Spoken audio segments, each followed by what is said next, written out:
Greetings. This devotion is for the 5th of February, and our reading comes from the book of Job, chapter 36, verses 1 through 12.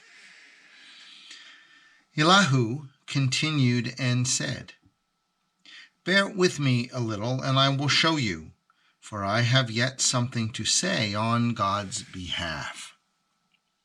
I will bring my knowledge from far away and ascribe righteousness to my Maker.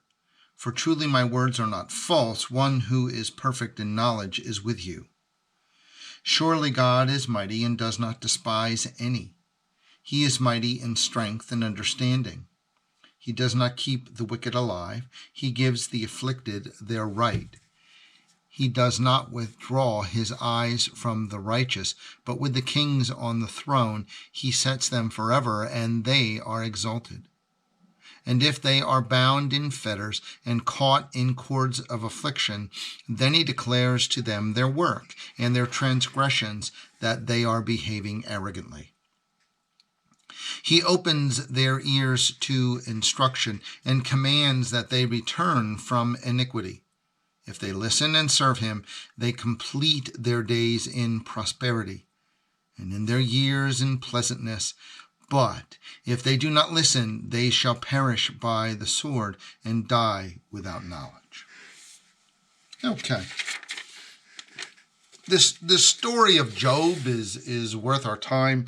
I think when we get a piece out of the middle, it takes away the story. Hopefully you know the story, but let me real quickly summarize it. Job is a man who has everything, and it gets all taken away from him. His family, his business, is everything. He has 3 friends that try to comfort him and make sense out of it for him. They don't end up being grand friends. Job, in the process of this, really gets angry at God, which is a very natural kind of thing. In the end, God reminds Job who he is and who Job is, right?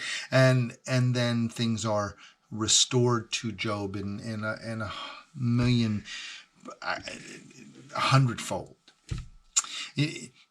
The sense of this is to help us understand our relationship with Jesus, right? There was a sense in Job, and especially in the bulk of the book, really, that Job is searching, wanting to find an answer that kind of puts it all together, makes sense of this.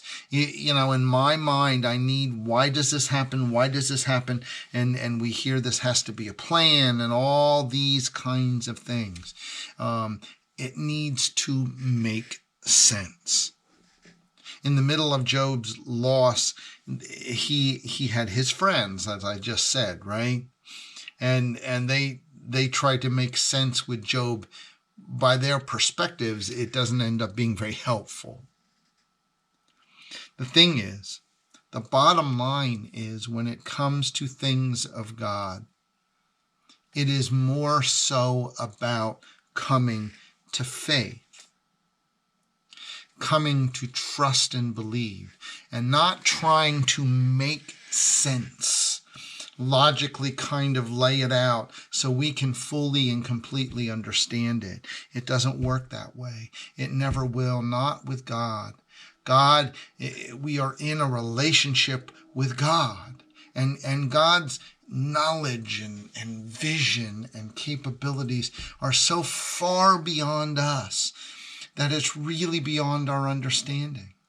But what we know is God loves us, and that's where we lay our trust and our faith. That's what Job gets at the end of this book. Spend your time, my dear friends, working at your relationship with God. And as you focus on that, other things will begin to make some sense. Say Psalm 23 with me. The Lord is my shepherd, I shall not be in want. The Lord makes me lie down in green pastures and leads me beside still waters. You restore my soul, O Lord, and guide me along right pathways for your name's sake.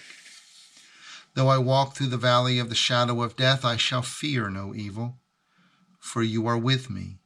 Your rod and your staff, they comfort me. You prepare a table before me in the presence of my enemies. You anoint my head with oil, and my cup is running over.